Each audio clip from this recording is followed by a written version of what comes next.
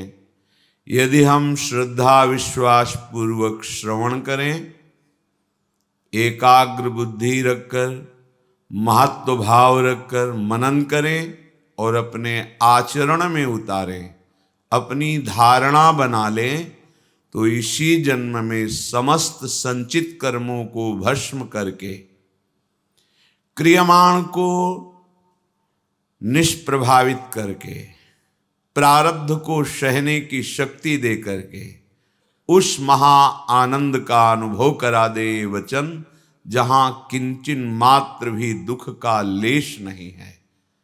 जो परम हंसों द्वारा प्राप्तव्य महासुख है, वो भगवद वाणी का पालन करने से सहज में ही प्राप्त हो जाए।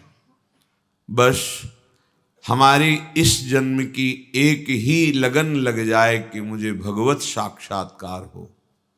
बहुत हो गया मन को दुलार करते हुए, इंद्रियों को दुलार करते हुए, देह को प्यार करते हुए।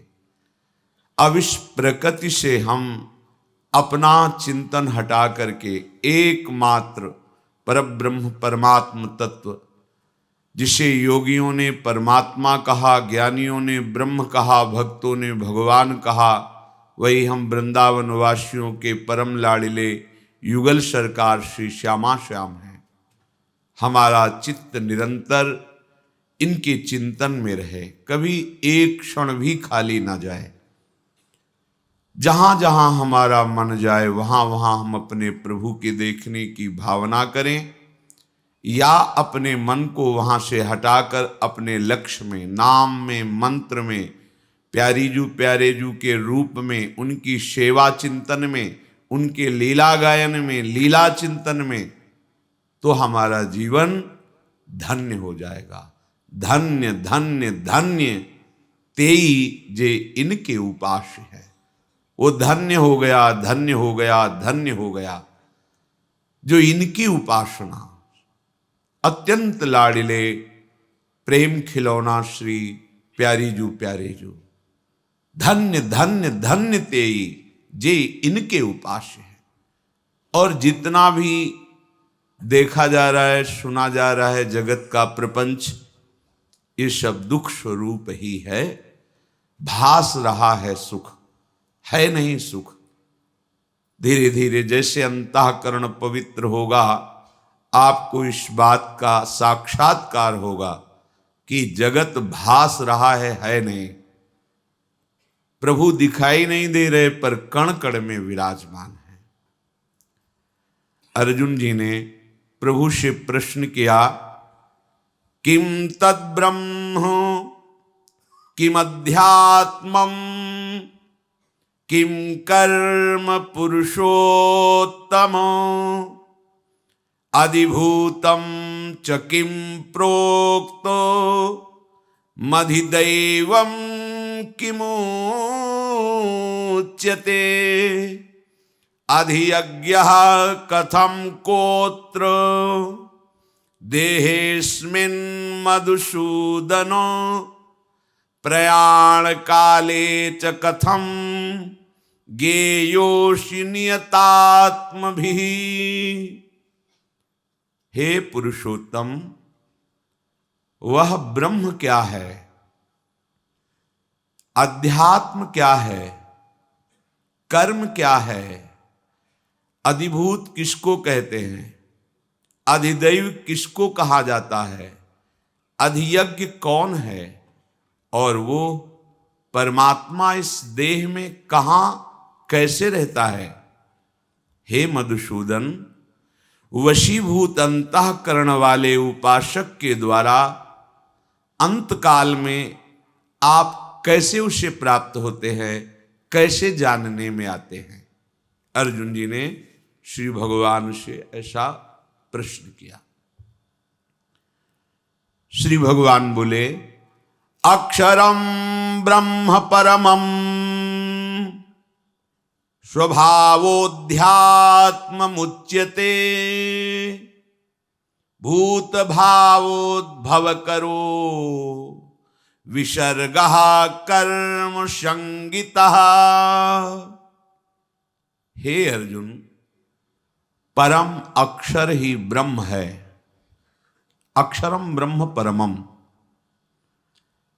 परम अक्षर जो है वो ब्रह्म है। उसी को ब्रह्म शब्द से संबोधन किया गया। प्रणव, ओम, इससे संबोधन किया गया चारों वेद और ये मूल प्रकृति, ये ब्रह्म रूप ही है। पर यहां कह रहे हैं परमम अक्षरम, ये विशेषण दिया। वेद ब्रह्ममय है, ओंकार ब्रह्ममय है, मूल प्रकृति ब्रह्ममय है, पर यहां परम अक्षर कहा। परम अक्षर वाचक सर्वोपरि सच्चिदानंद प्रभु का है। परम अक्षर ब्रह्म, इसी गीता जी में वर्णन किया है, मैं ब्रह्म की प्रतिष्ठा हूं। हमारे प्रभु श्री कृष्ण ही व्यापक निराकार रूप से, ब्रह्म रूप से सर्वत्र व्याप्त है। अक्षर प्रभु के जितने नाम है, अक्षर ब्रह्म है। इसी अक्षर ब्रह्म से परम अक्षर ब्रह्म का अनुभव होता है। ओम से लेकर के जितने भी नाम हैं, ये सब प्रभु के ही बोध कराने वाले हैं। राम कृष्ण हरि जो भी नाम, ये अक्षर ब्रह्म है। आप नाम का ध्यान कर रहे हैं, साक्षात पर ब्रह्म का ध्यान कर रहे हैं। नाम का गान कर रहे हैं, पर ब्रह्म का गान कर रहे हैं। ये अक्षर ब्रह्म नाम है जो परम अक्षर ब्रह्म का अनुभव करा देता है। इसके बिना नहीं हो सकता। चाहे जिस मार्ग का पथिक हो, जो साकार रूप के उपासक नहीं भी हैं, प्रभु के निराकार की उपासना करते हैं, वो भी प्रणव का निरंतर जप करते हैं। बड़ी महिमा है प्रणव की। वेद में, उपनिषदों में इसी प्रणव के द्वारा वो ब्रह्म का अनुभव करते हैं। ऐसे ही नाम के द्वारा भक्तजन निरंतर नाम चिंतन, नाम गायन के द्वारा परब्रह्म की प्रतिष्ठा जो है, वो प्रेम स्वरूप प्रभु श्री कृष्ण का साक्षात दर्शन करते हैं। दर्शन ही नहीं करते, संभाषण करते हैं और साथ में खेलते हैं। शरीर रहते हुए भी शरीर भाव से रहित भाव देह में प्रवेश पाए हुए महापुरुष जिस भाव के होते हैं, अपने आराध्य देव के साथ खेलते हैं। कोई सखा बनकर, कोई वात्सल्य भाव से, कोई कांता भाव से, कोई सहचरी भाव से अपने प्रीतम के समीप नित्य निरंतर महासुख का अनुभव करते हैं, इसी अक्षर ब्रह्म के बल से। यदि अक्षर ब्रह्म में तुम्हारी श्रद्धा और निष्ठा नहीं हुई तो परब्रह्म का अनुभव नहीं हो सकता, चाहे जिस मार्ग का पथिक हो। स्वभावो अध्यात्म मुच्यते, ऐसे तो आत्म तत्व का वर्णन जितना भी जहां हुआ है सब अध्यात्म है। जितना भी भगवत प्राप्ति के मार्ग का वर्णन है वो सब अध्यात्म मार्ग है। जितनी भी भगवत प्राप्ति की विद्या है वो सब अध्यात्म विद्या है। पर यहां भगवान स्वभाव का विशेषण करते हुए कह रहे हैं अध्यात्म नाम जीव का है। सब साधनों का पर्यावसान स्वरूप बोध में है। स्वरूप के द्वारा ही प्रभु के श्रीअंग की सेवा का अधिकार नित्य लीला में प्रवेश होता है। जो देह शुद्धि का पूर्ण रूप से सिद्धावस्था को प्राप्त हो गया है, देह शुद्धि का त्याग करके वो महापुरुष स्वरूप के द्वारा अपने आराध्य देव की चिदानंदमयी लीला में प्रवेश पा जाता है। तो अध्यात्म का साक्षात स्वरूप जीव है, जो हमारा स्वरूप है। भूत भावोद्भव करो विसर्गः कर्म संगितः। स्थावर जंगम जितने भी प्राणी देखने में आते हैं, इनका जो होनापन है, उस होनेपन में विसर्ग है, त्याग है, कर्म। इसी को कर्म कहते हैं, जो अपनी शक्ति के द्वारा संचलित होते रहते हैं। क्रियाएं मनाखष्टानि इंद्रियाणि प्रकृति स्थानि कर्षति, इनके द्वारा जो चेष्टाएं होती हैं, जितने भी चराचर जीव हैं, इसी को कर्म कहते हैं। अर्जुन जी ने प्रभु से पूछा था। प्रभु कह रहे हैं अधिभूतम चरो भावः पुरुषश्चाधिदैवतम अधियज्ञोऽहमेवात्र देहे देहभृतांवर। हे देहधारियों में श्रेष्ठ अर्जुन। क्यों कहा अर्जुन जी को देहधारियों में श्रेष्ठ? क्योंकि ये प्रश्न कोई देहधारी श्रेष्ठ पुरुष ही कर सकता है। अध्यात्म विषयक प्रश्न करता और उत्तर देने वाला दोनों पावन हो जाते हैं। बोधयन्तः परस्परम। जब हम भगवत संबंधी प्रश्न करते हैं और भगवत संबंधी उत्तर सुनते हैं, तो प्रश्नकर्ता, श्रवण करने वाला और उत्तर देने वाला तीनों परम पद के अधिकारी हो जाते हैं, तीनों परम पावन हो जाते हैं। इसलिए श्री भगवान यहां अर्जुन को संबोधन कर रहे, हे देहधारियों में श्रेष्ठ अर्जुन। क्षर शब्द, क्षर भाव विनाश को कहते हैं। पृथ्वी, जल, तेज, वायु और आकाश, इन पंच महाभूतों से जितना कुछ बना हुआ है, ये सब जो कुछ देख रहे हो, जितना बना है, इन्हीं पांचों से बना है। इन्हीं के शब्द, स्पर्श, रूप, रस, गंध विस्तार पूर्वक फैले हुए हैं। पांच ज्ञानेंद्रियों के द्वारा मन इन्हीं में विचरण करता रहता है। जितनी सृष्टि है, ये अधिभूत, पीछे वर्णन किया गया, भूत अर्थात पंचभूतों द्वारा रचित जितनी सृष्टि है, वो सब क्षर है। क्षर माने नाशवान। पुरुषस्य अधिदैवतम, जो अधिदैव है वो हिरण्यगर्भ ब्रह्मा का वाचक है। भगवान के संकल्प से ब्रह्मा जी उनके नाभि कमल से प्रकट होते हैं और भगवान की सामर्थ्य से ब्रह्मा जी इस संपूर्ण प्रपंच का सृजन करते हैं। तो अधिदैव ब्रह्मा जी को कहा गया। अधियज्ञो मेवात्र देहे देह भृतांवर। हे देहधारियों में श्रेष्ठ अर्जुन, इस देह में मैं अंतर्यामी रूप से विराजमान हूं, अधियज्ञ हूं। अर्थात सबके हृदय में भगवान विराजमान है। भगवान के वास का स्थान हृदय देश बताया गया है। सहस्त्र शीर्षा पुरुषाः सहस्राक्षा सहस्त्रपाद सभूमिग्वं सर्वतः प्रत्वात्यतिष्ठत् दशांगुलम। नाभि से 10 अंगुल नाप लो, जो जगह आती है उसमें भगवान विराजमान है, हृदय देश में। सबकी हृदय अछत विकारी, निर्विकार भाव से सच्चिदानंद भगवान हृदय देश में ही विराजमान है। ईश्वरः सर्वभूतानां हृदि सन्निविष्टः। समस्त देहधारियों के हृदय में भगवान विराजमान है। सर्वस्य चाहम हृदय सन्निविष्टो। ईश्वरः सर्वभूतानां हृदय देशे अर्जुन तिष्ठति। जहां भी देखो भगवान वर्णन करें, मैं हृदय में, कहीं और बाहर खोजने की जरूरत नहीं है। इसलिए अंतर्मुख होने की जरूरत है। बाहरी क्रियाओं से भगवान को नहीं खोजा जा सकता। क्रियाएं करते करते जब अंतःकरण पवित्र हो जाता है तो अंतर्मुखता होती है।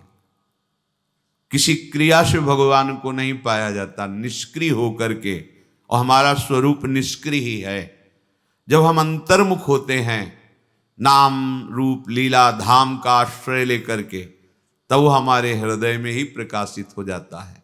नारायण या गौर श्याम को हृदय निकुंज बसइए, हृदय ही निकुंज हो जाता है और नित्य बिहारी श्यामा श्याम निरंतर उसमें रास विलास रत रहते हैं। अहमेव अत्र, भगवान कह रहे हैं अन्य योनियों में भी मैं हूं, पर उनको यह अधिकार नहीं है कि वो हमारा चिंतन करके हमें प्राप्त कर सके। वो केवल अपने पूर्वकृत कर्मों का भोग भोगेंगे बस। ये सौभाग्य तो केवल इस मनुष्य शरीर को ही है कि आप अपने पूर्वकृत कर्मों को भोगते हुए उनसे प्रभावित ना हो। अनुकूलता आवे तो हर्षित न हो, प्रतिकूलता आवे तो शोकित न हो। ये तभी हो सकता है जब भगवद आश्रय है और भजन है। भगवद आश्रय लेकर भजन करोगे तो हृदय बिहारी ठाकुर हृदय में ही अनुभव में आ जाएंगे। जन्म जन्म की पीड़ा, अशांति, थकान मिट जाएगी भगवत साक्षात्कार होते ही। देह भृतांबर का मतलब है कि देहधारियों में वही श्रेष्ठ है जो देह धारण करके पुनः फिर कर्म प्रपंच से युक्त होकर देह ना धारण करे।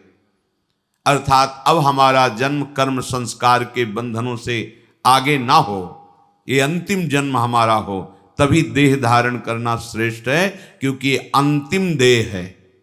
83,99,999 योनियों के बाद ये मनुष्य योनि है। इस मनुष्य योनि के बाद फिर तुम्हें गिरना पड़ेगा नीचे की योनियों में, बहुत ऊंचाई पर चढ़ गए हो। अब यहां से हमें मुक्त होने का अवसर है साधन धाम मोक्ष कर द्वारा। तो श्री भगवान कह रहे हैं मैं ही ब्रह्म हूं।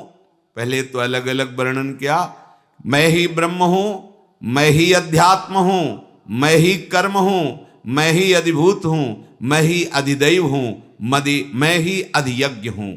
कहने मात्र के लिए ये शब्द हैं, केवल मैं ही मैं हूं। बस इतना जहां समझ लिया, सब प्रभु हैं। आपके संचित जितने कर्म सब भस्म हो जाएंगे, इसका प्रभाव है। जे ही आप ये जान गए कि सब कुछ ये अंदर की बात, बुद्धि से नहीं, वाणी से केवल नहीं, अनुभव, वासुदेवाश्वरमिति, सब कर्म संस्कार भस्म हो गए। अब उसके अंतिम निर्णय में कोई संशय नहीं रहा, क्योंकि मदभावा, वो भगवत भाव को प्राप्त हो गया। सब जगह प्रभु है। इसलिए आगे भगवान कह रहे अंत काले च मामेव स्मरन् मुक्त्वा कलेवरम यह प्रयाति मद्भावम यात्रि नास्त्यत्र संशयः। हे अर्जुन, जो मनुष्य अंत काल में मेरा स्मरण कर लेता है वो शरीर छोड़कर सीधे मेरे को प्राप्त होता है। वो मेरा स्वरूप हो जाता है, मेरे को प्राप्त कर लेता है। याति नास्त्यत्र संशयः, इसमें बिल्कुल संशय मत करना। वो भगवान कृपा करके बता रहे, संशय मत करना, क्योंकि जीव का स्वभाव है ना संशय कर लेना। इसलिए भगवान इस श्लोक में कह रहे मदभावम याति नास्त्यत्र संशया, तुम्हें अन्य अब कोई संशय मिलाने की जरूरत नहीं है। अंत काल में मेरा स्मरण करते हुए जो शरीर छोड़ता है, इसका तात्पर्य हुआ कि जीवन तुम्हें भगवान की प्राप्ति के लिए मिला है। अब तुमने बाल्यावस्था खेल कूद में व्यतीत कर दी और जवानी में एक भूत चढ़ता है भोगों का, जौवन ज्वर के नहीं बलकावा। ये जवानी का बुखार बड़े बड़ों को चढ़ जाता है। बड़े बड़ों का तात्पर्य है बड़े अच्छे साधकों को भी ये बुखार परमार्थ से भ्रष्ट कर देता है। जवानी चली गई, प्रमाद स्थिति में कुछ भी परमार्थ किया नहीं। अब उसे सत्संग के द्वारा पता चला कि अरे इस जीवन को तो मैंने नष्ट कर दिया और इस जीवन का उद्देश्य है भजन करके भगवत प्राप्ति करना। तो अब जितना समय तुम्हारा बच रहा है उतना समय प्रभु में लगा दो, तुम्हें संशय करने की जरूरत नहीं, भगवत प्राप्ति हो जाएगी। ये बात समझ लो।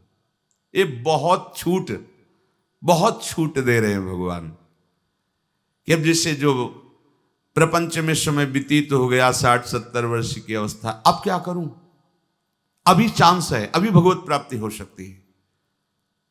अभी आप संकल्प करो, दृढ़ निश्चय करोगे, अब नहीं, अब केवल भगवत प्राप्ति, अब बस एक ही सौदा होगा, प्रभु से मिलना। अब अपनी श्वासों का सौदा भोगों के चिंतन में नहीं देंगे।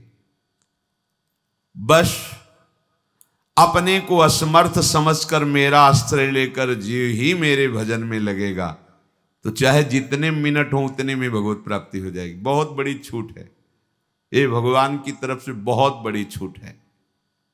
मामेव स्मरण,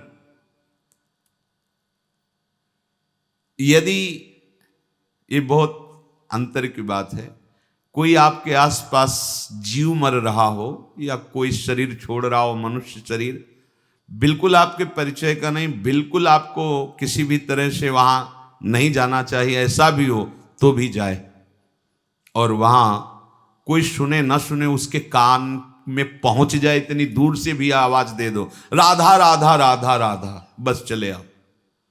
यदि वो मरणासन में पड़ा है, भले 50 घंटे बाद मरे, क्योंकि अब वो कुछ कर नहीं सकता, उससे अब कोई पाप कर्म होने वाले नहीं, और उसके कान में पहुंच, जो कहने का है वही सुनने का है, बराबर फल मिलता है। इसीलिए भगवत चर्चा जो करते हैं, जो गति उनकी होती है वही भगवत चर्चा सुनने वालों की होती है। कथन श्रवण का एक ही फल है, कोई अंतराय नहीं। ऐसे ही जो भगवत भक्तों की, गुरुजनों की, हरि की निंदा करते हैं और जो सुनते हैं, दोनों यमपास में ही बांधे जाते हैं, दोनों का एक ही फल होता है। सुनने, अगर वो सुन रहा है और आपके मुख से राधा नाम पहुंच गया, इससे जो आपको लाभ मिलेगा, त्रिभुवन में कोई भी दान पुण्य इसके बराबर नहीं, क्योंकि उसका अंतिम सुधार दिया आपने, तो तुम्हारा अंतिम सुधर जाएगा।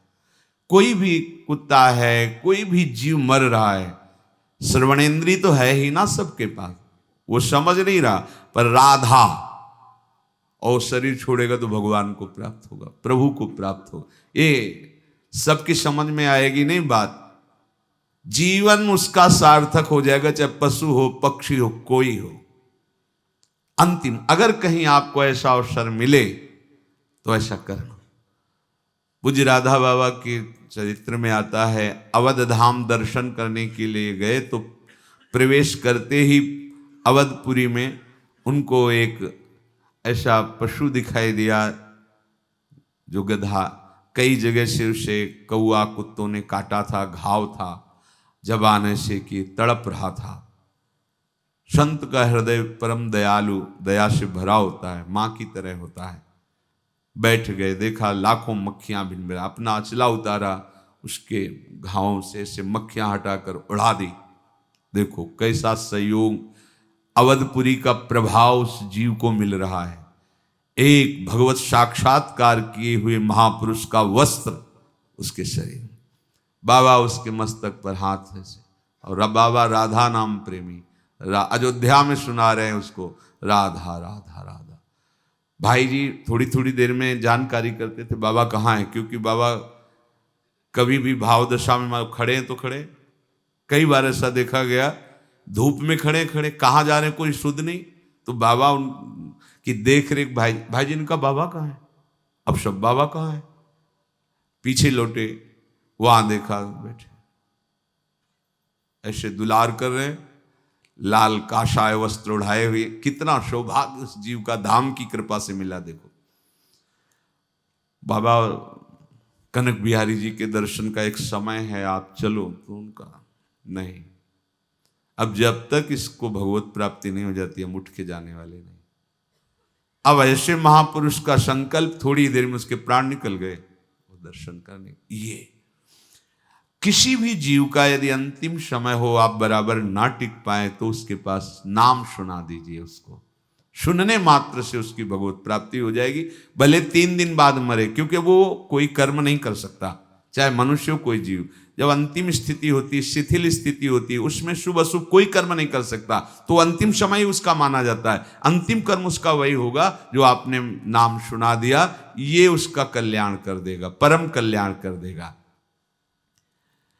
श्री भगवान कहते हैं कि जिन्होंने पूर्वाभ्यास किया है भजन का, जैसे लगे हो आप सब भजन मार्ग में, तो अंत काल में उसकी स्मृति की वृत्ति अभ्यासवत आएगी ही आएगी। यदि नहीं आ पाती किसी कारणवश, मूर्छावश, भयानक कष्टवश, और कोई और याद आता है, कोई मनुष्य, कोई पशु पक्षी, तो जीवन भर भजन किया है तो उस रूप को हटा के भगवान प्रकट हो जाते हैं। मान लो उसके ध्यान में कोई पशु आ गया, तो पशु का पर्दा हट जाएगा और भगवान वहां विराजमान। अंत का कह रहे हैं मत संशय करना, क्योंकि जीवन भर मेरा भजन किया, अभ्यास किया है। तो आप कह सकते हैं कि वो भरत जी का चरित्र, ये उदाहरण के लिए दिया है। भरत जी पहले ही मोक्ष पदवी को प्राप्त महापुरुष हैं, क्योंकि भगवान ऋषभ देव जी के अंश से प्रकट हैं, परम अंश पहले ही है।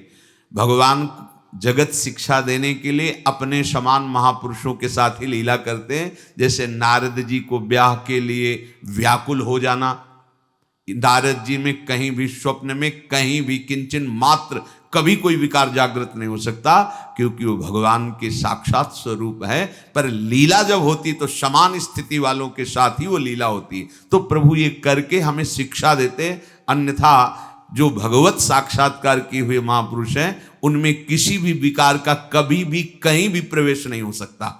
नहीं तो फिर भगवत साक्षात्कार का मतलब क्या रहा? अगर भगवत साक्षात्कार के बाद भी काम परास्त करता है तो इसकी महिमा क्या रह गई भगवत साक्षात्कार? पर ये तो भगवान के अवतारों में गणना होती है नारद जी की। तो इसका मतलब है भगवान अपने आप से लीला करके हमें उपदेश करते हैं कि ये विकार बहुत बलवान है, अहंकार मत करना। मदभावम, जीवन भर मेरे भाव में रहा, अंतिम समय उसको कोई भी रूप आ जाए तो श्री कृष्ण रूप हो जाएगा। ये आंतरिक बात है, वो भगवत स्वरूप को भी प्राप्त होगा। ऐसा नहीं कि अंतिम समय कोई और रूप आ गया और वो वही बन जाएगा, नहीं। क्योंकि मदभावम, वो जीवन भर भगवान के भाव में रहा कि चराचर जगत भगवान का स्वरूप है। भले साक्षात्कार नहीं हुआ पर उसने अभ्यास किया है, तो अंतिम समय उसका वो भाव कि सब भगवान का, अब सब भगवान का स्वरूप उसे दिखाई देगा। चाहे चिड़िया आवे, चाहे कोई भी आप वस्तु पदार्थ, वो तत्काल भगवत स्वरूप होगा और उसको परम पद की प्राप्ति होगी। ये आंतरिक बात है।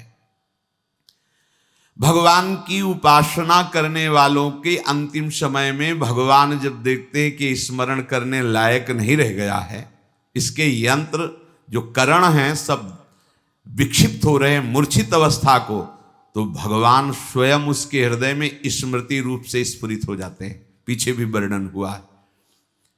चाहे वो किसी भी भाव का उपासक हो, प्रभु की किसी भी भाव का उपासक हो, भगवान का स्मरण करके शरीर छोड़ने वालों को तो भगवान की प्राप्ति होती ही है। पर जीवन में भजन नहीं किया है, वो अंतिम समय भगवान का नाम आ जाए किसी बहाने से, या सुनने को मिल जाए, या ऐसा भी किया जा सकता है। इसीलिए जब किसी का शरीर छूटता हो, अगर आंख खुली हो, देखने लायक हो, तो भगवान की छवि दिखानी चाहिए। देखो देखो, ये प्रिया प्रीतम है, ये श्री कृष्ण है, ये देखो किशोरी जी हैं। अगर एक बार देख लिया और उसकी स्मृति काम कर रही तो, नहीं तो देखो ये श्री कृष्ण, अगर सुनाई दिया तो भगवत बहुत बहुत छूट दे दी भगवान ने। ऐसा करना चाहिए। आपके अड़ोस पड़ोस में, रिश्ते नातेदारों में, या चलते फिरते किसी भी जीव की यदि ऐसी दशा दिखाई दे तो आप उसे नाम दान कीजिए। इससे बड़ा कोई दान नहीं। उसे भगवत साक्षात्कार हो जाएगा यदि आपने उसे नाम दान कर, नाम सुना दिया, वो भगवान को प्राप्त हो जाएगा।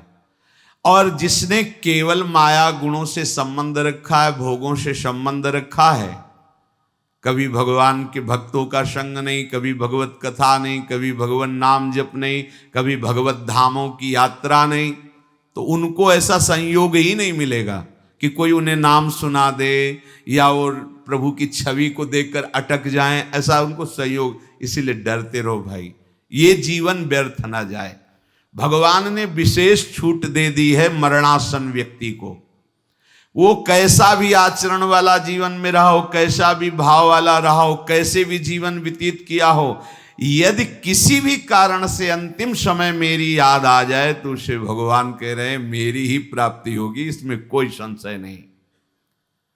जीव का कल्याण हो जाए, यही मनुष्य शरीर का प्राप्त करने का उद्देश्य है। मनुष्य शरीर लेना उसका सफल हो गया। और जो बिना अपना कल्याण किए यहां से जाता है तो उसकी बड़ी दुर्गति होती। पहले तो उसको इस बात का दंड मिलता है कि तुम्हें इतना बड़ा दुर्लभ मनुष्य शरीर दिया गया और यह शरीर दिया गया कि तुम भगवत प्राप्ति कर लो। तुम्हें सारे विधान बना दिए गए भगवत प्राप्ति, फिर भी तुमने प्रमाद किया, अब इसका दंड भोगो। तिर्यक योनियों में नारकी गतियों को वो जीव प्राप्त होता है। सब भगवान का स्मरण कर सकते हैं क्योंकि स्मृति सबके है। कोई भी समय तुम्हारा खाली न जाने पावे, तभी तुम्हारा अभ्यास बनेगा अंतिम समय भगवत स्मरण का। और पता नहीं वो अंतिम समय कब है, जिस समय हम खाली उसी समय हमारा शरीर छूट जाए। इसलिए डरते रहो, निरंतर भजन करो। इतने वर्ष, इतने महीने, इतने दिनों के बाद मृत्यु आएगी ऐसा तो है नहीं।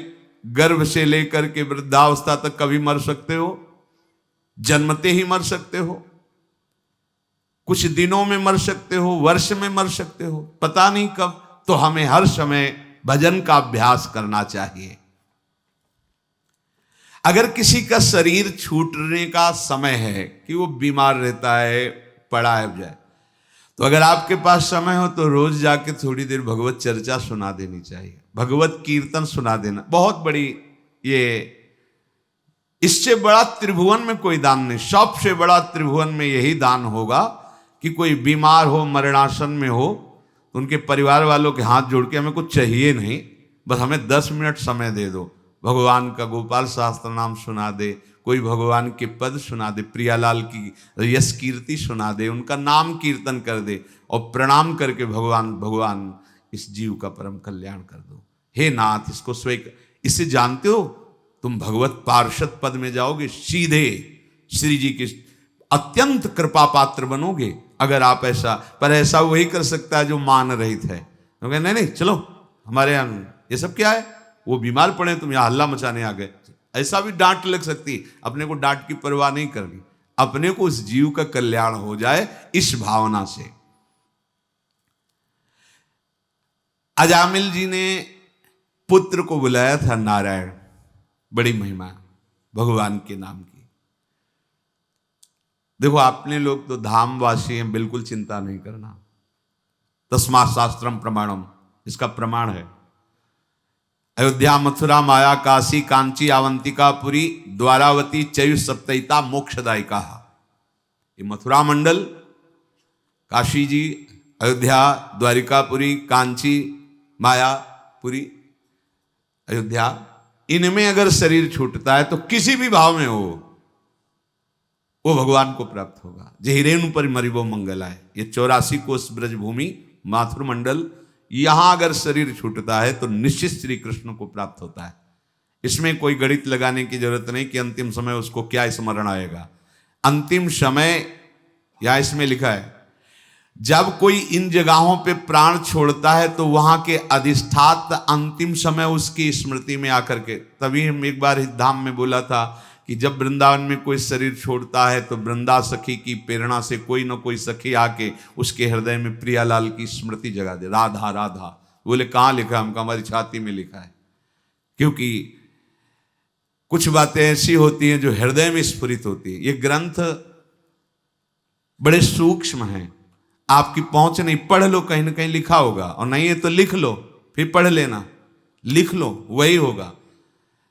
इन धामों की ये महिमा, जैसे काशी का वर्णन है कि काशी में चाहे कोई छोटा सा भी जीव मर रहा हो तो भगवान शिव से तारक मंत्र सुनाते हैं।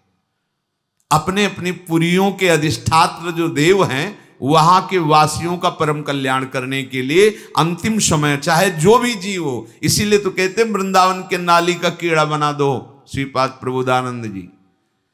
हरिराम व्यास जी कहते हो मन वृंदावन को श्वान, कुत्ता बना दो हमें वृंदावन का। आप जानते हो कुत्ता और नाली का कीड़ा का क्या स्वरूप है, लेकिन वो धाम का है। क्यों? अंतिम समय किशोरी जी की कोई न कोई सखी आकर के उसको ले जाएगी निकुंज में। अगर नाली का भी कीड़ा है तो भी वो निकुंजवासी होगा, ये महिमा है। उस जगह उसकी जब मृत्यु होती तो वहां का वायुमंडल और वहां के अधिष्ठात्र देवता उसका कल्याण करते हैं। तो हमारे यहाँ के अधिष्ठात्र देवता हैं युगल सरकार, प्रिया प्रीतम, वृंदावन का महल है और यहाँ का वायुमंडल सब प्रेममय है। भला यहाँ की किसी कल्याण की क्या, यहाँ तो घर घर भटकत मुक्ति बावरी कमल ही को बतलावे पर निष्ठा हृदय में आ जाए। अंत काल में कैसी भी भयंकर भयभीत वाली स्थिति हो, पर यदि धाम का वासी तो उसे भगवत प्राप्ति होगी। बस निर्भय हो जाओ, निर्भय हो के पापाचरण की तरफ नहीं भजन की तरफ बढ़ो। वृंदावन बस के इतनो बड़ो सयान, जुगल चरण के भजन बिन निमिष न दीजे जान। आशा ममता शरीर कुटुंब रुपया पैसा जब धाम वास किया जाता है तो इनका संबंध हटा दिया जाता है, इनका बल नहीं रखा जाता, धामी का बल रखा जाता है। हमारा भरण पोषण धामी से होता है, हमारा पूरा जीवन धामी के आश्रित है। किसी भी व्यक्ति, किसी भी वस्तु, किसी भी पदार्थ से हमारा संबंध नहीं, क्योंकि वस्तु, व्यक्ति, पदार्थ जितना भी यहां वो सब स्वामिनी जी का है और स्वामिनी जी की हम परिचर्या में है। हमारा पर्सनल किसी से कोई संबंध नहीं, हमारा पर्सनल कुछ भी नहीं है, हमारा कोई भी नहीं है, कहीं भी नहीं है। अभी जीवन मुक्त हो, अभी जीवन मुक्त। देखो ना, नारायण शब्द का उच्चारण पुत्र के बहाने से किया, परम पद मिल गया। श्री परीक्षित जी महाराज ने पूछा कि प्रभु, जब नरकों की गति का वर्णन श्री परमहंस आचार्य श्री सुखदेव जी ने किया तो परीक्षित जी ने कहा, प्रभु ये तो बड़ी दुर्गति होती जीवों की, कैसे बचा जा सकता है इन नरकों से? भयंकर यंत्रणा होती, भयंकर यातनापूर्ण नरकों में ना जाना पड़े, जो अभी आपने 5वें स्कंद में सुनाया। कोई उपाय है? वो कहा, तस्मात् पुरैवास्मि पाप निष्कृतौ यतेत मृत्युरविपद्यतात्मना दोषस्य दृष्ट्वा गुरुलाघवं यथा भिषक् चिकित्सेत रुजाम निदानवित्।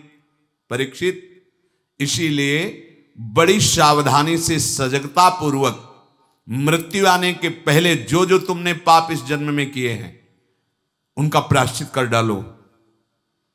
पूर्व जन्म में जो जमा हुआ पाप है उनको नाश कर डालो, नहीं फिर दुर्गति कर देंगे। जैसे रोग के प्रारंभ में ही मर्मज्ञ चिकित्सक का आश्रय लेकर रोगों का नाश कर देते हैं, ऐसे ही मर्मज्ञ भागवतिक महापुरुषों का आश्रय लेकर के निष्पाप हो जाओ, नहीं तो निश्चित नरक भोगने पड़ेंगे। परीक्षित जी ने कहा, प्रभु राजदंड, समाजदंड, लौकिक यातना और नरक गमन आदि ये उसके पाप को भुगताने के लिए ही तो होता है।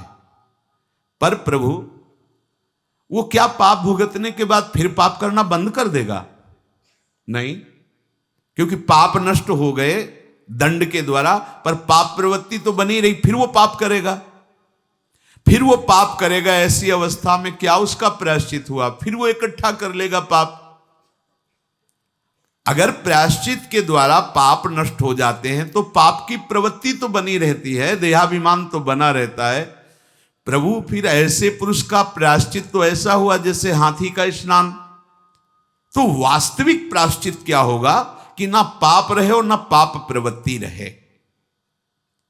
श्री सुखदेव जी ने कहा, परीक्षित बड़ा सुंदर प्रश्न किया, ये किसी प्रायश्चित से नहीं हो सकता। कर्म के द्वारा कर्म बीज का नाश नहीं हो सकता, ये श्री शुकाचार्य जी के वचन है। क्योंकि कर्म अज्ञान की धरा में होते हैं। जब अज्ञान की धरा होती तो कुछ अच्छे कर्म होते हैं, कुछ बुरे कर्म होते हैं, और ये होते ही रहेंगे तो कैसे प्रपंच से निवृत्त हो पाएगा।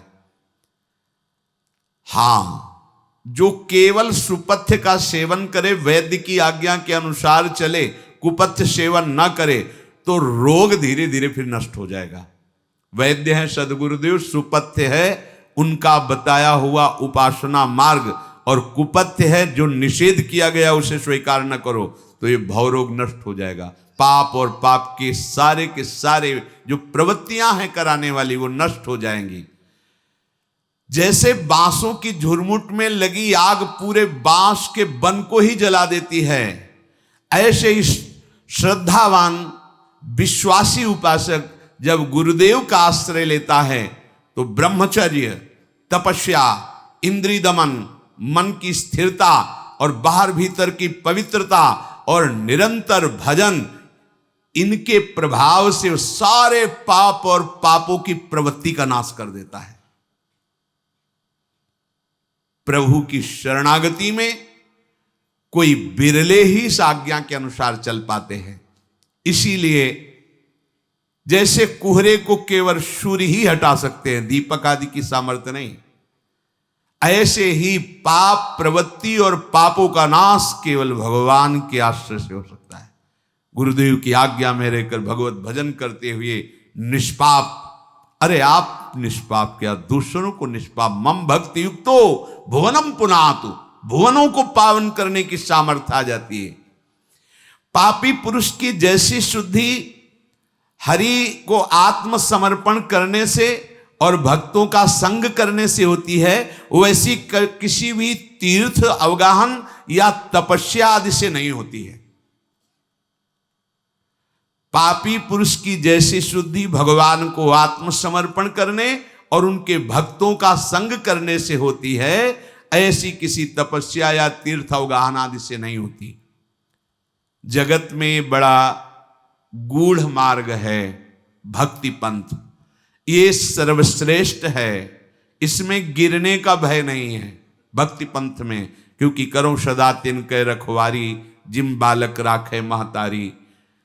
भगवत परायण सुशील साधुजन का संग करने वाला ही इस भक्ति पथ पे चल सकता है।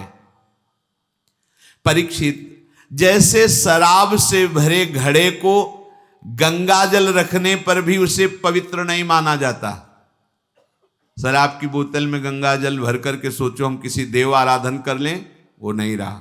लेकिन एक शराब की बोतल गंगा जी में ऐसे पलटा दो तो आगे आचमन करने योग्य बना रहेगा, उसमें नहीं माना जाएगा कि इसमें शराब डाली गई। सुरसरी मिले सो पावन कैसे, ईश अनीश ही अंतर जैसे। जैसे हम नाले को छू भी नहीं सकते, लेकिन वही जब गिरता है यमुना जी में जाकर तो आगे हम अवगाहन करते हैं, इस बात की कोई भी चिंता नहीं करते कि पीछे इसमें नाला मिला है।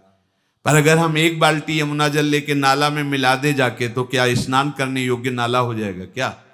बस ये बात समझना है। जैसे शराब के घड़े से हम गंगा जल भरकर किसी देव अर्चन में ले जाएं तो निषेध है, वो आप नहीं कर सकते। ऐसे ही जो भगवान से विमुख पापाचरण करने वाला हृदय है, चाहे जितना तीर्थ अवगाहन करे, तपस्या करे, काम नहीं बनने वाला। अब हमें क्या करना है? हृदय को ही दे देना है। वही घड़ा फेंक दो गंगा जी में।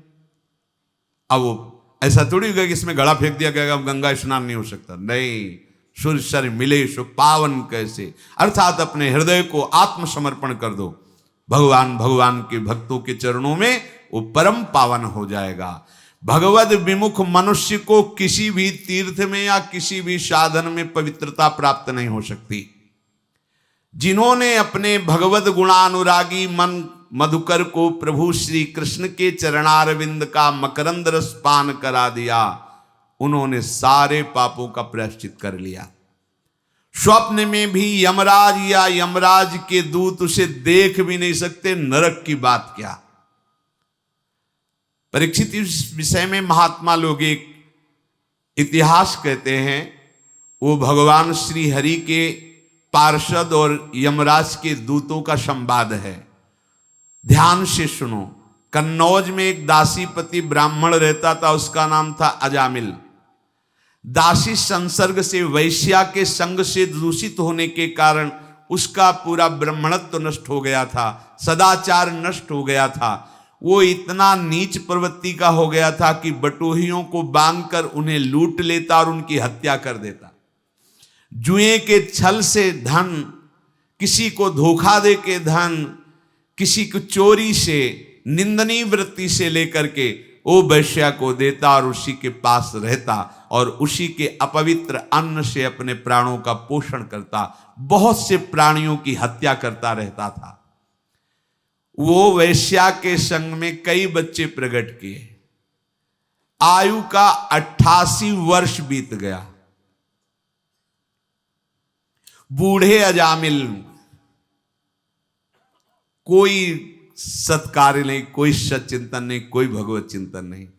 एक बार कुछ संत जन आए तो गांव के लोगों से कहा, कोई पवित्र भाव वाला उत्तम ब्राह्मण हो जो हम संतों को भिक्षा पवा सके, ठाकुर जी का भोग लगाएं। हाँ हाँ, बड़ा उत्तम है, वो गांव के किनारे जो घर है वहां चले जाओ। अजामिल के लिए, पहले इसका जन्म ब्राह्मण कुल में हुआ था, ये भ्रष्ट आचरण के कारण वैश्या के पास रहने लगा। वहां जब गए तो अपने ठाकुर जी विराजमान के आसन लगाए। एक दो वृक्ष होंगे घर के सामने, इतने में देखा कुछ पशुओं की हत्या करके उनका मांस खाने के लिए वो लेके आ। पूछा कि अजामिल किसका नाम है? तो उनका हमारा ही नाम। देख के समझ गए किसी ने उपहास किया। संत दर्श जिम पातक, संतों के दर्शन से ही पाप का नाश होने लगता है। घुटने टेक दिए, रोने लगा। पूर्व स्मृति जागृत हुई कि अरे, मैं पिता की आज्ञा से जंगल में हवन करने के लिए लकड़ी लेने गया था और एक वैश्या का शूद्र के साथ समागम देखकर मेरी इतनी दुर्दशा हो गई। ये संत दर्शन का परिणाम होता है। तत्काल अपने पापों की याद आकर के जलन पैदा हो जाना, अरे मैंने जीवन नष्ट कर दिया। रो के कहा, भगवान सबने उपहास किया, यद्यपि मेरा जन्म ब्राह्मण कुल में हुआ पर मैंने सब नाश कर डाला। मैं ऐसा नीच हूं, क्या भगवान मेरा भी कल्याण हो सकता है? संत संग से कल्याण की आकांक्षा जागृत होती है, कल्याण का मार्ग मिलता है और कल्याण हो जाता है। तीनों बातें संत संग से ही पूर्ण होती। तो उनका बेटा, यद्यपि तुमने बहुत निंदनीय और नीच कर्म किए हैं पर एक उपाय है, हरि का आश्रय लेकर अगर भजन किया जाए। बोले प्रभु ये सब बातें मेरे घुसेंगे ही नहीं। तो उनमें एक त्रिकालदर्शी महात्मा थे, उन्होंने कहा अभी एक पुत्र और होगा तेरे, तुम उस पुत्र का नाम नारायण रख देना, बस तुम्हारा मंगल हो जाएगा। अब संतों की मंडली तो गई, अब इनके हृदय में एक ताप पैदा होता है। ये संत दर्शन का फल होता है। बार बार हृदय ग्लानि से युक्त। जब वो 10वां पुत्र प्रकट हुआ तो इतनी आसक्ति हो गई संतों की कृपा से कि उसी को साथ लेके चलना, डोलना, खेलना, हंसना, बोलना, पूरी आसक्ति उसी में हो गई। अजामिल का अत्यंत मोह छोटे बच्चे में हो गया। बस उसी के साथ खेलना, खाना, देख देख करके आनंदित होना। स्नेह बंधन में ऐसा बंध गया कि वो एक क्षण भी अपने पुत्र से बिलग नहीं रह सकता था। अब उसको पता नहीं था कि मृत्यु भी आएगी। अचानक मृत्यु का समय आ पहुंचा। मूर्खता पूर्वक जीवन व्यतीत करने वाले के पास जब मृत्यु आती है तो घबरा जाता है। यमदूत ऐसे थोड़ी ले जाते हैं कि पालकी सजाई बैठाल के ले गए, ऐसी मार मारते हैं, टट्टी पेशाब सब छूटने लगती है, कफ आकर कंठ में भयानक पीड़ा होती, भयानक कष्ट होता है। उस भयानक दृश्य को देखकर यमदूतों को यमपास लिए हुए हाथ में विशाल गदा, उसका प्यार बच्चे में था, पुकारा नारायण, ये बात बन गई। ये संतों का प्रसाद। भगवान को नहीं पुकारा, भगवत भाव बिल्कुल नहीं है, अपने पुत्र को पुकारा। इसीलिए पूर्व के गृहस्थ जन आचार्यों से, गुरुजनों से मिलकर नाम रखते थे कि घर में अगर हम 100-200 बार भी पुकारेंगे तो जिह्वा पवित्र हो जाएगी। ऐसे ऐसे नाम रखे जाते हैं कि मतलब उपहास करने योग्य हैं। पहले नाम रखे जाते थे, शिव कुमार, राम कुमार, सिया राम दास, ऐसे नाम रखे जाते, बड़े मंगलमय नाम। जब सब मिलते थे एक दूसरे से, जयराम जी की, जयराम जी की, ऐसे जैसे यहाँ राधे राधे बनारस में हर हर महादेव, गांव में होता है राम राम भैया, राम राम, 2 बार वो बोले, 2 बार हो। अब हाय हेलो हाय तुम्हारी जिंदगी बर्बाद हो गई, देखने लायक नहीं हो, नहीं कहते हाय हाय हाय हाय। कब कहा जाता? जब बड़ी बुरी घटना हो, हाय हाय ऐसा हो गया। अब यहां मिलते हैं तो क्या कहते हैं? हाय हाय बड़ी बुरी दुर्गति है तुम्हारी। वो समझ नहीं पा रहा। और पहले मिलते थे तो कहते राम राम, जय सिया राम, ऐसे। ये ऐसा जो भागवतिक नाम है ना, ये इसीलिए रखे जाते हैं कि हम अगर 100 बार भी दिन में पुकारे तो 1 माला तो नाम जप हो गया। नाम किसी का राधा नाम रख दिया, किसी का श्यामा जो नाम रख दिया, तो भगवान नामों से हमारी वाणी पवित्र होती है और मंगल निश्चित होता है। और सब दिखाई दे रहे, वो बालक नहीं दिखाई दिया, कहां है? नारायण, ऐसा पुकारा। भयंकर 3 यमदूत हाथों में फांसी लिए, भयानक मुंह वाले, जिनके रोए भाले की तरह खड़े हैं, देखने से ही मलमूत्र का त्याग हो जाए, ऐसे भयावने यमदूत। यमदूतों को देख करके भारी व्याकुलता हुई, और जब नारायण पुत्र के भाव से पुकारा तो उसी क्षण नारायण नाम में पहुंचते ही दिव्य भगवत पार्षद प्रकट हो गए। सेकेंड नहीं लगा। इसका मतलब सर्वत्र भगवत पार्षद, इसलिए भक्त को डरना नहीं चाहिए, हम सुरक्षित हैं। अव्यक्त शक्ति हर समय हमारी रक्षा करती रहती है, पर ये वही अनुभव कर पाएगा जो आश्रित है। ऐसे नहीं, व्यक्त में अगर एक डंडा लिए भी है कोई तो भरोसा रहेगा, लेकिन अव्यक्त में सुदर्शन चक्र चल रहा है, उसका भरोसा उसी को होगा जो भगवत आश्रित है।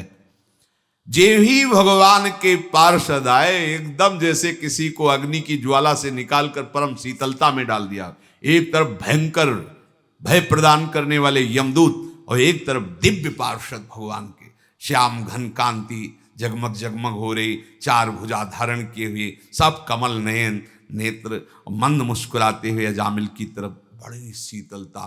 तत्काल यम फांस काटे।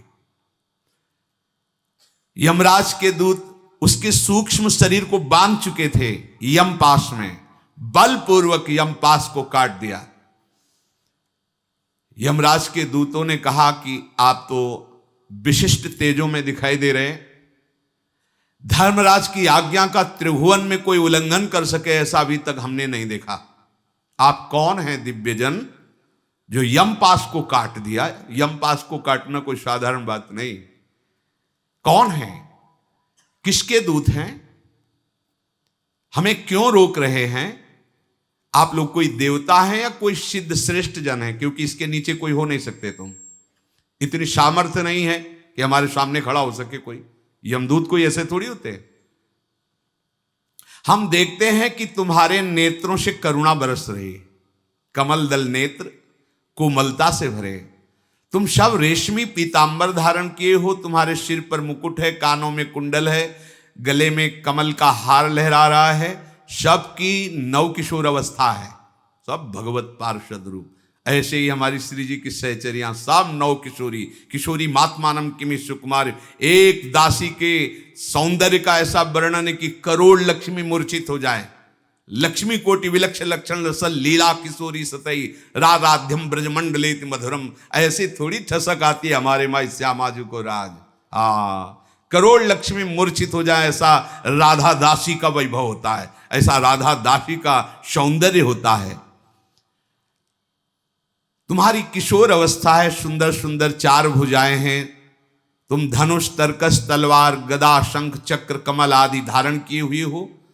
तुम्हारे प्रकाश से हमारा तेज नष्ट हो रहा है, अंधकार नष्ट हो रहा है। तुम कौन हो? कृपा करके अपना परिचय दो, यमदूतों ने कहा। परीक्षित, जब यमदूतों ने इस प्रकार कहा तो भगवान श्री हरि के आज्ञाकारी पार्षदों ने हंसकर मेघ के समान गंभीर वाणी से उनके प्रति कहा, यमदूतों, यदि तुम सचमुच धर्मराज के आज्ञाकारी हो तो पहले तुम धर्म का लक्षण बताओ, किसे कहते हैं धर्म, और धर्म का तत्व सुनाओ। किसको दंड दिया जाता है, दंड का पात्र कौन है, क्या मनुष्यों में सभी पापाचारी दंडनीय हैं या उनमें से कुछ, इसका उत्तर दो। यमदूतों ने कहा कि हे सिद्धो, वेद जिन कर्मों का विधान करता है उसे धर्म कहते हैं, और वेद जिसे कहता है ये नहीं करना चाहिए उसे निषेध कहते हैं, अधर्म कहते हैं, उसी को पाप कहते हैं। वेद स्वयं भगवान का स्वरूप है, किसी की लिखित नहीं है। भगवान व्यासदेव जी ने विभाजित किया है, लिखा नहीं है। वेद भगवान की श्वासों से प्रकट हुए, किसी की लिखा पढ़ी नहीं है। अपौरुषेय भगवान ब्रह्म स्वरूप वेद हैं, उनकी श्वास प्रश्वास से स्वयं ज्ञान प्रकाश हुआ है। तो श्री भगवान का स्वरूप ही वेद है। वेद जिसे कहता है करो उसे धर्म कहते हैं, और जिसे कहता है ना करो उसे अधर्म कहते हैं।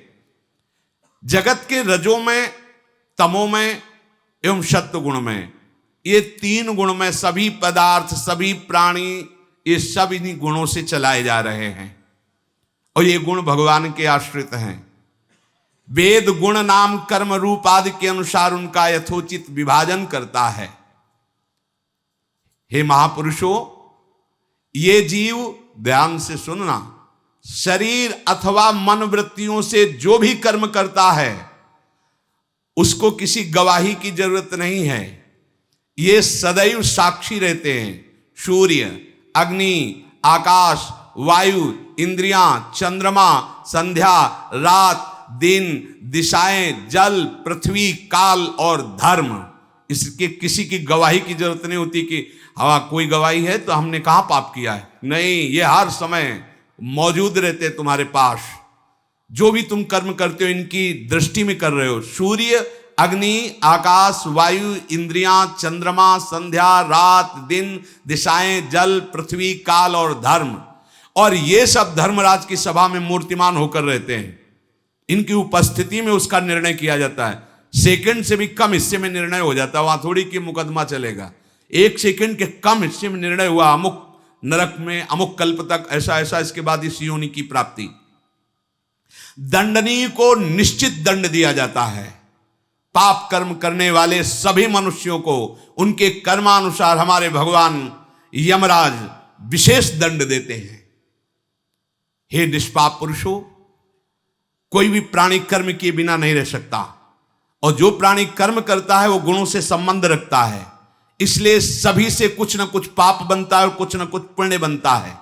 देहवान होकर कोई पुरुष एक क्षण भी बिना कर्म किए नहीं रह सकता।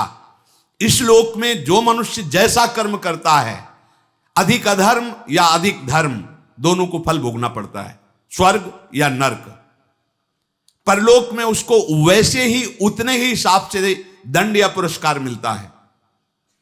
हे देव शिरोमणियों, 3 गुणों के भेद के कारण श्लोक में 3 प्रकार के प्राणी होते हैं, पुण्यात्मा, पापात्मा, पुण्य और पाप मिश्रित।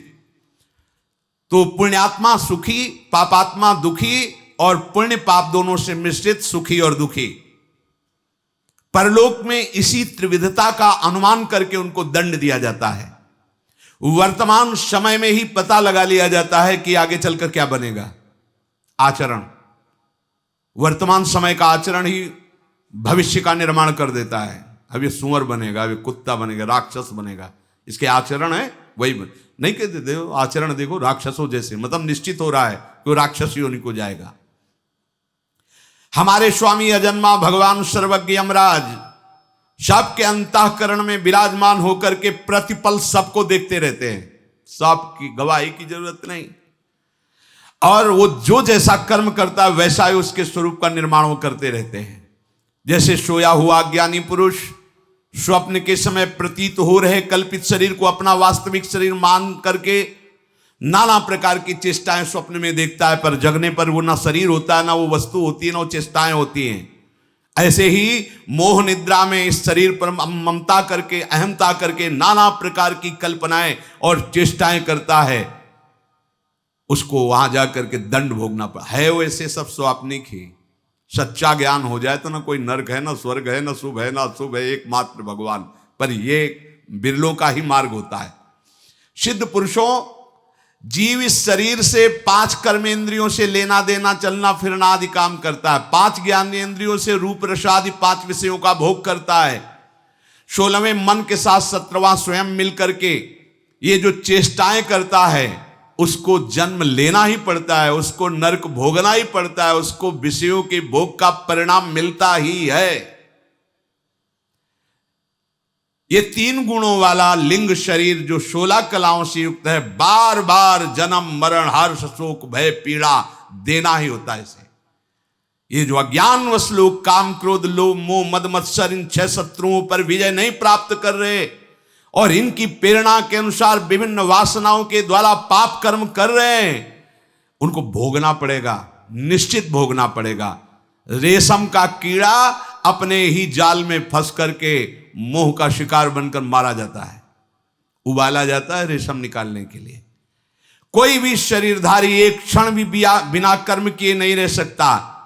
इसलिए बलपूर्वक जो कर्म करता है वो कर्म ही उसका विनाश करता है। बलपूर्वक कर्म का पंजा बहुत बलवान होता है।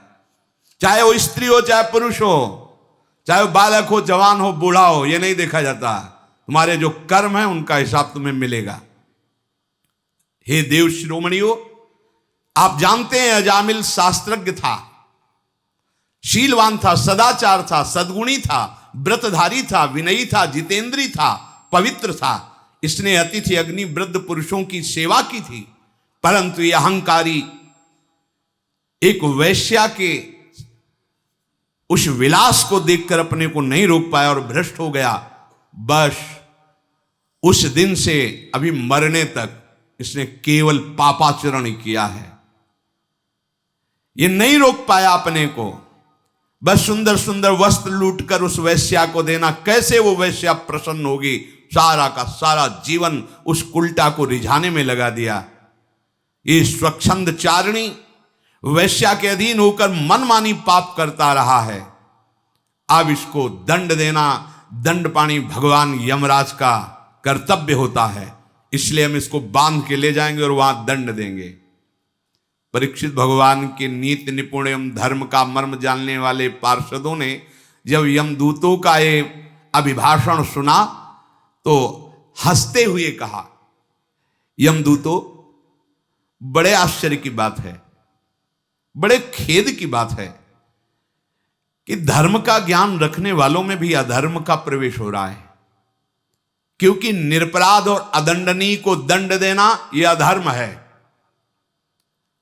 जिनको प्रजा का रक्षक बनाया गया, शासक बनाया गया, समदर्शी बनाया गया, परोपकारी बनाया गया, यदि वही विषमता का व्यवहार करके निरपराध को दंड दें तो यह अधर्म होता है। सत्पुरुष जैसा आचरण करते हैं, अन्य लोग उसी का अनुकरण करते हैं। यह आप निश्चित समझ लीजिए कि आपके द्वारा अब अधर्म हो रहा है। कैसे हो? आप कैसे प्रमाणित कर सकते हैं कि हम अधर्म कर रहे हैं? इसने करोड़ करोड़ जन्मों के पाप का प्रायश्चित अभी कर लिया। जे ही इसने अपने बेटे को निमित्त बनाकर पुकारा, नारायण नारायण हमारे स्वामी का नाम है, ये अनंत जन्मों के पापों का प्रायश्चित कर लिया। ये बात सुनकर भी यदि प्रभु श्री हरि से अपनापन न हो, नाम जप करने की इच्छा न हो, तो मान लो कि तुम्हारे बुद्धि को ही माया ने भ्रष्ट कर दिया है। अगर इतना सुनने पर श्री भगवान के पार्षद पूछ रहे हैं आप कौन हो, परिचय नहीं दिया अभी तक भगवान के पार्षदों ने। बड़े लोग ऐसे थोड़ी तुम्हारे प्रश्न का उत्तर सहज में दे देंगे। तुम कौन हो? अगर तुम धर्मराज के दूत हो, धर्म किसे कहते हैं, अधर्म किसे कहते हैं? सारा प्रवचन किया उन्होंने कहा ठीक है, पर धार्मिकों की सभा में अधर्म हो रहा है।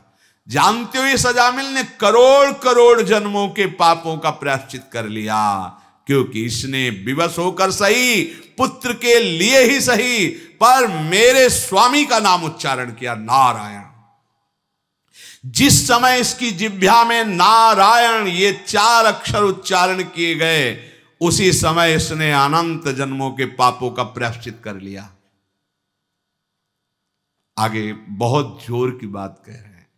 स्तेनः सुरापो मित्रधृग ब्रह्मा गुरुतल्पगः स्त्री राज पितृगो हंता ये च पातकिनो परे सर्वेषामप्यघवतामिदमेव सुनिष्कृतम् नाम व्योहारणं विष्णुर्यतस्तद्विषयामतिः। चाहे चोर हो, शराबी हो, मित्रद्रोही हो, ब्रह्मघाती हो, गुरु पत्नी गामी हो, ऐसे लोगों का मित्र हो, स्त्री राजा पिता गाय की हत्या करने वाला कितना भी बड़ा पापी हो, जो अंतिम समय आ रहा हो और भयभीत होकर पुकार दे श्री हरि नारायण राम कृष्ण केशव कोई भी नाम, उसने अनंत जन्मों के पापों का प्रायश्चित कर लिया। पर अंतिम समय निर्णय है ये, ऐसा नहीं कि एक बार हरि बोले फिर पापाचरण, फिर अब आपसे कोई पाप होने वाला नहीं। अंतिम समय और आपकी जिह्वा से निकल गया या किसी ने सुना दिया। इसीलिए तो संतों को चलता फिरता प्रयागराज कहते हैं, क्योंकि उनके दर्शन से ही नाम उच्चारण होता है। संतों की महिमा अमोघ है। कोई भी संत जा रहा तो तुम्हें उपहास करने का भी मन होगा तो राधे श्याम बाबा राधे राधे नाम निकलेगा। ए भगत राधे राधे, राधे राधे भी नहीं बोल रहे, हम सुना कानों से भले हम चिंतन कर, अरे राधे राधे तो बोल दे, राधे राधे। कहीं भी कोई भी हो, देखकर नाम उच्चारण जरूर करेगा। संत को देखकर नाम उच्चारण करेगा। जय शंकर की बाबा, जय राधे, जय राम, कोई न कोई भगवान नाम उच्चारण करे। भगवान नामों के उच्चारण से जैसी आत्मशुद्धि होती है वैसी किसी भी साधना से नहीं होती। बहुत बड़ी सुंदर बात। यद गोविंदेति चुक्रोश कृष्णामाम दूरवासिनम ऋण में तत्प्रबद्धम में हृदयान्नाप सरपति। गोविंद गोविंद कृष्ण कृष्ण ऐसा पुकार ले, बात बन गई। और जिसकी जिह्वा से हर समय निकलता रहता है उसको क्या कहना है, क्या चिंता करनी जब नाम चल रहा है। अगर अंतिम समय ऐसे महापापी हों और सुनाई दे दे उनको नाम, यहां तो धाम में तो छूट ही है।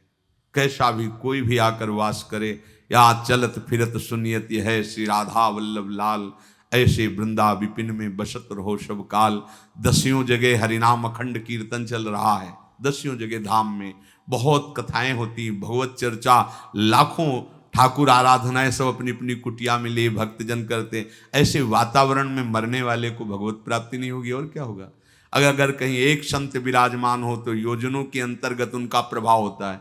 यहाँ तो घर घर संत हैं, यहाँ गृहस्थी विरक्ति का भेद नहीं, ये सब महाभागवत है धाम में रहने वाले। भगवत पार्षदों ने कहा कि बड़े बड़े ब्रह्मवादी ऋषियों ने पापों के प्रायश्चित बताए हैं, कृच्छ चंद्रायण आदि व्रत, परंतु उन प्रायश्चितों से पापी की वैसी शुद्धि नहीं होती जैसी भगवान नाम उच्चारण करने से होती है। आहा, यदि प्रायश्चित करने के बाद फिर मन कुमार्ग में चला गया तो प्रायश्चित क्या हुआ। इसलिए सच्चा प्रायश्चित यही है कि वासनाओं को जड़ से उखाड़ फेंके, और यह सामर्थ्य केवल भगवान नाम जापक में होती है। ध्यान रखना, अगर आप काम क्रोधादि से लड़ सकते हैं तो आप में बल नाम के द्वारा आएगा। श्री हरिवंश नाम बल लहो, अपने मन भाई सब कहो, रहो शरण हरिवंश की। यमदूतो अब तुम्हारी सामर्थ्य नहीं कि अजामिल को तुम छू भी सको। आप लोग क्या समझते हैं, आप हरिनाम जप करते हैं, हरिदास हैं, या आपकी साधारण आप असाधारण पदवी है। अरे आप तो प्यार से भजन कर रहे हैं, जीवन अर्पित किए हुए। ये जीवन भर वैश्यागामी रहा, पुत्र के बहाने नारायण बुलाया तो कहे तुम्हारी ताकत नहीं कि तुम अब छू सकते हो। इतना पक्ष ले लिया नारायण नाम उच्चारण करने वाले का। और आप तो जो नारायण भी ललचाते हैं, उन श्री जी के नाम का जप करते, हरि रसना राधा राधा रट। अब आपको कौन छुएगा? विचार करो। ठसक में रहो हमारे माई श्यामाजू को राज, ठसक रखो हम श्री श्यामाजू के बल अभिमानी, टेढ़े रहे मोहन रसिया सो। यमदूतों, इसे तुम नहीं ले जा सकते, इसने सब प्रायश्चित कर लिया, क्योंकि इसने भगवान के नाम का उच्चारण कर लिया। बड़े बड़े महात्मा पुरुष ये जानते हैं कि यदि संकेत में भी भगवान का नाम लिया जाए, परिहास में लिया जाए, ऐसे ही तान अलापने में लिया जाए, किसी की अवहेलना करने में लिया जाए, तो वो नाम उसके पापों को भस्म कर देता है। आहा, सांकेत्यम पारिहास्यम वा स्तोभम हेलन में वा वैकुंठ नाम गृहण मशेषाघहरम विदुः पतितः स्खलितो भग्नः संदष्टस्तप्त आहृतः हरिरित्य वशेन्नाह पुमान्नार्हति यातनाम। गिर रहा है, बोल दिया हरि, पैर फिसल, हरि, कोई चोट लगी, हरि, कोई भय का अवसर, सांप आदि, श्री हरि श्री हरि। तभी हम कहते छोड़ो ये दैया बप्पा बोलना। कोई अरे बप्पा रे, अरे मैया रे, तुम भगत हो, तुम्हारा अभ्यास कहां है? ये पार्थिव व्यर्थ के शब्दों का उच्चारण नहीं, ये अक्षर ब्रह्म है। राधा, श्री हरि, श्री कृष्ण, ऐसे नाम आने चाहिए। तुम भगवत दास हो, भूल करके भी नहीं। कोई बात हुई, ये दैया मैया बपैया ये प्रापंचिक हृदय की सूचना देने वाला है, और भागवतिक हृदय का कैसे भयावह स्थिति, एकदम श्री हरि श्री राधा। अगर नाम नहीं निकला तो तुम उपासना किसकी कर रहे हो? गिरते समय, चोट लगते समय, भय की स्थिति में। एक दिन चूहा आया था, अल्लाह मच गया। राधा बोलते तो अच्छा लगता सुन के कि सत्संगी जन है, चलो इसी बहाने राधा। चूहा आया ऐसा, यमराज के दूत आएंगे तो क्या कहोगे? सोचो, तब निकलेगा राधा। अरे चूहे के देख करके राधा नहीं निकला, तो यमदूतों को देख के राधा निकलेगा क्या? नहीं, अभ्यास बनाओ, उठते बैठते चलते फिरते गिरते हर समय हमारी जिह्वा पे राधानाम सुधारसम रसितुम जिह्वास्तु में विह्वला। जो हरि हरि कह करके उच्चारण करता है तो यम यातना का पात्र नहीं रह जाता हो, अर्थात कभी नरक नहीं जाएगा। बढ़िया अवसर है, नाम को मत छोड़ो। महर्षियों ने जानबूझकर बड़े बड़े पापों और छोटे पापों के लिए प्रायश्चित बतलाए, इसमें संदेह नहीं। तपस्या से, दान से, जप से, प्रायश्चित से कुछ पाप नष्ट हो सकते हैं, पर मन की मलिनता केवल भगवान नाम से पवित्र होगी। तो छोड़ो अन्य बातें, पकड़ लो हर समय, उठते बैठते चलते फिरते खाते पीते एकमात्र अपने प्रभु का पावन नाम। क्या मेहनत लगना है इसमें? क्या है? केवल प्रमाद के कारण ही तो नहीं होता, नहीं तो जिह्वा हिलाते रहो। यद जिह्वाग्ये वर्तते नाम तुभ्यम राधा राधा राधा। धीरे धीरे यमदूतों, जैसे अज्ञानाद अथवा ज्ञानाद उत्तम श्लोक नाम यत संकीर्तत मघम पुंसो दहे देधो यथा नलहा। अग्नि को प्यार से स्पर्श करो या कोई जबरदस्ती स्पर्श करा दे, उसमें दाहिका शक्ति है, तुम्हें जला देगी, चाहे श्रद्धा से छू चाहे अश्रद्धा से। ऐसे ही नाम में तारण शक्ति विराजमान है, पाप को भस्म करने की शक्ति है। चाहे श्रद्धा से भजो चाहे अश्रद्धा से, भाव कुभाव अनखाल सहु नाम जपत मंगल दिशि दशहु। नाम का संकीर्तन करने से जैसा हृदय पवित्र होता है, ऐसा किसी साधना से नहीं होता। यथागदम वीर्य तम मुपयुक्तम निर्दक्षया अजानतोप्यात्म गुणम कुर्यान मंत्रोप्युदाहृतः। जैसे कोई शक्तिशाली अमृत तुम्हें जबरदस्ती पिला दे, या तुम श्रद्धा से पी लो या अनजाने में पी लो, तीनों स्थितियों में वो तुम्हें अमर कर देगा। ऐसे ही श्रद्धा अश्रद्धा भाव कुभाव हरिर्हरति पापानि दुष्ट चित्तैरपि स्मृतः अनिच्छयापि संस्पृष्टो दहते वही पावकः। चाहे जितना दुष्ट आचरण करने वाला हो, स्वयं स्मरण कर ले या स्मरण कोई करवा दे। जैसे यहाँ आप बैठे हो तो भजन नहीं भी हो रहा तो माँ भजन हो रहा है, क्योंकि यहाँ अखंड नाम कीर्तन चल रहा है, भगवत चर्चा चल रही, श्री जी की सेवा चल रही, आरती पूजा श्रृंगार नृत्य गान, ये सब महान प्रभु की प्राप्ति कराने में समर्थ हैं। ये आचार्य गुरु कृपा धाम कृपा से ही ये उपासना हमको प्राप्त होती है, अपनी कोई गतिमति यहाँ नहीं है। कह रहे हैं जैसे कोई बलशाली अमृत पिला दे जबरदस्ती, या आप श्रद्धा से पी लो या अनजाने में अमृत चला जाए तो आपको अपना प्रभाव दिखा के रहेगा। ऐसे ही कोई जबरदस्ती तुमसे नाम जपावे या तुम प्यार से जपो या ऐसे अनजाने में तुमसे नाम जप होने लगे, बोले आपको निश्चित ये नाम की शक्ति श्रद्धा की अपेक्षा नहीं रखती, परम कल्याण कर देगी। शेष चर्चा आगे। श्री राधा वल्लभ लाल की।